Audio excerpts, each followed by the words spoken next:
This happened to him once before in 2019.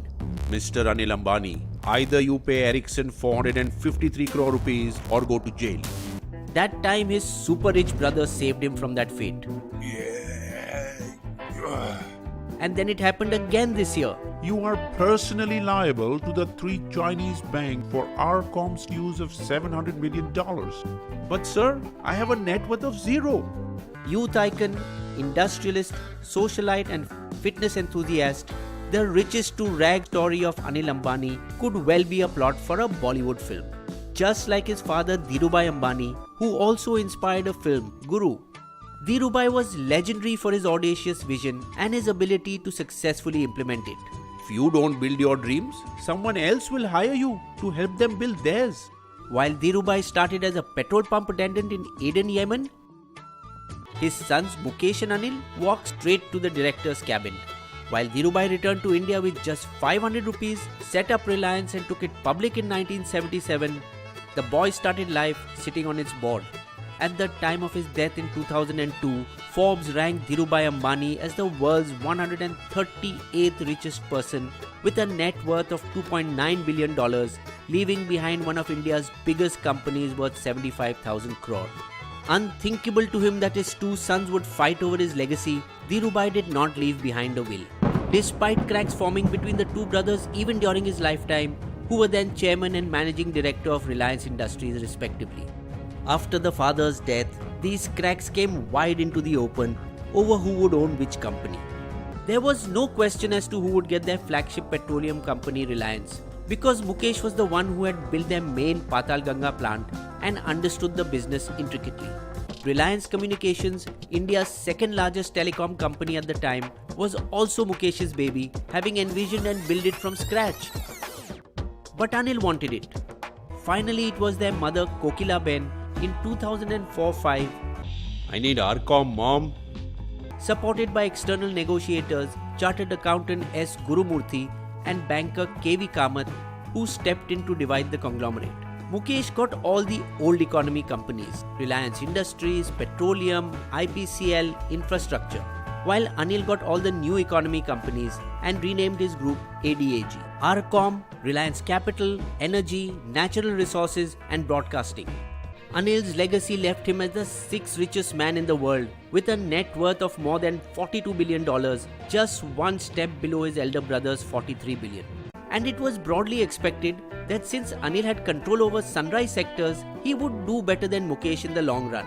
In his quest to further strengthen his hold in this sunrise sector, in 2005 Anil bought AdLab Films and their chain of theatres Big Cinemas, which by 2008 had become the largest multiplex chain with 700 screens across India and overseas. He also signed a $1.2 billion deal with American filmmaker Steven Spielberg's production company DreamWorks in the same year, making some Academy Award-winning movies you may have seen: 1917, War Horse, The Help, Lincoln, Bridge of the Spies, Girl on the Train. At his zenith in 2008, when Anil floated an IPO for Reliance Power, it was subscribed in 60 seconds, a record for Indian capital markets. Anil's flamboyant lifestyle was a fairy tale, like his proximity to Bollywood celebrities. Anil is like my younger brother. To politicians like Samajwadi Party's Amar Singh, who had enough clout to have him nominated as I, Anil Dhirubhai Ambani, having been elected as a member of the Rajya Sabha, like his bi-weekly helicopter flight from his South Mumbai home to Arcom's office in Navi Mumbai, named Dhirubhai Ambani Knowledge City, or his love for running and fitness, which he apparently took up after an American investor once quizzed him during an international fundraising spree. Anil, while you take so much care to look after the fitness of your companies, do you do the same with your body? Until then, the only other running Anil had done was when he had famously chased the lovely Bollywood diva Tina Muneem for almost 10 years before finally marrying her in 1991. So popular had he become that journalists would flock to him on just a moment's notice.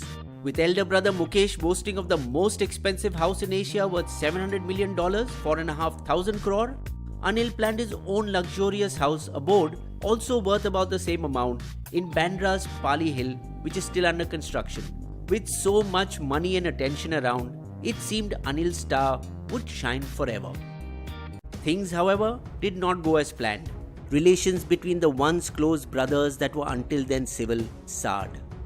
Instead of renegotiating an old deal, in 2010, Anil took Mukesh to court over the supply price of gas from Reliance Krishna Godavari Basin, when Mukesh refused to supply him gas at the contracted price.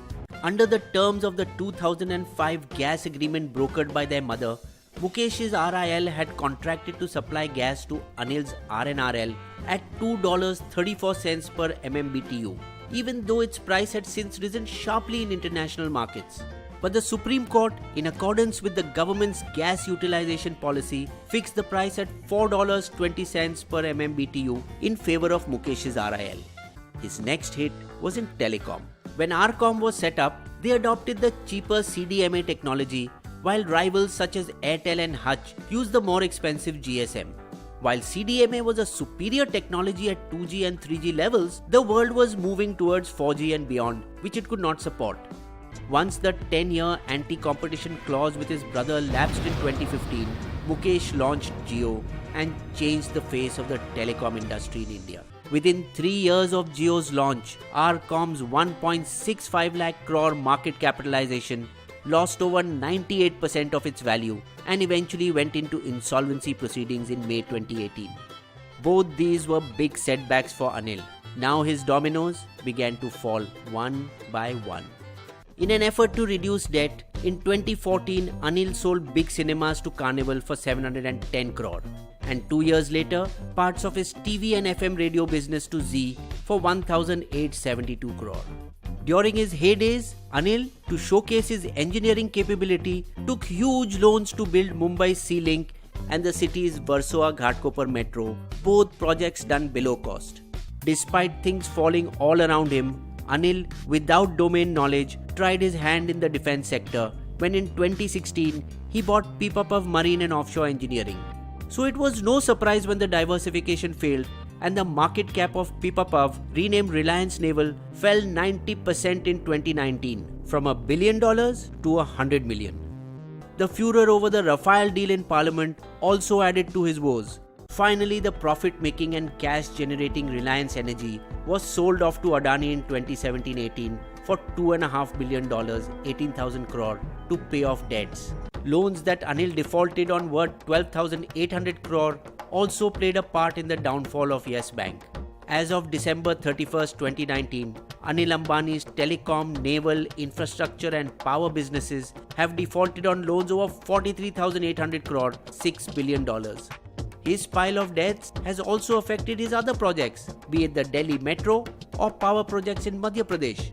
While Mukesh Ambani's wealth saw ups and downs but remained steady at 43.1 billion last year, Anil's fortune stumbled to 1.7 billion and is reported to be worth less than 1 billion now. These were Anil Ambani's deadly sins. Poor strategy. RCom lost out when 4G came. This was a known drawback in CDMA. Pride, chasing prestige projects with long returns rather than the bottom line, like the Sea Link. Overambition, looking outside of core competence areas like venturing into defense. Mismanagement, taking more loans than the ability to pay in worst case scenarios like RCom, Naval, etc.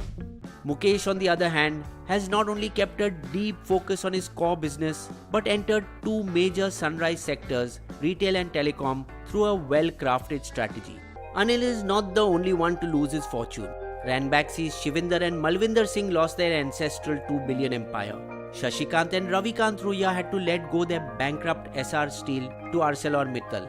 VG Siddhartha of Coffee Cafe Day ended his life citing debts and pressure from lenders. Naresh Goyal had to step down as chairman of Jet Airways, which eventually wound up operations under a debt of 8,500 crore. TV mogul Subhash Chandra lost his stake in Zee TV due to mounting debt. The once billionaire is currently battling a lawsuit by 3 Chinese banks which are trying to recover $680 million they lent to RCom in 2012, debt backed by Anil's personal guarantee.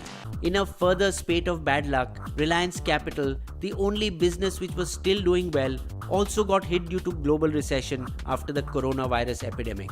A London court has now asked him to deposit $100 million in 6 weeks, but Anil pleaded, I do not hold any meaningful assets which can be sold to pay them. Now that the 6-week deadline is over and Anil is still out of jail, it appears that he had enough personal funds to make the payment.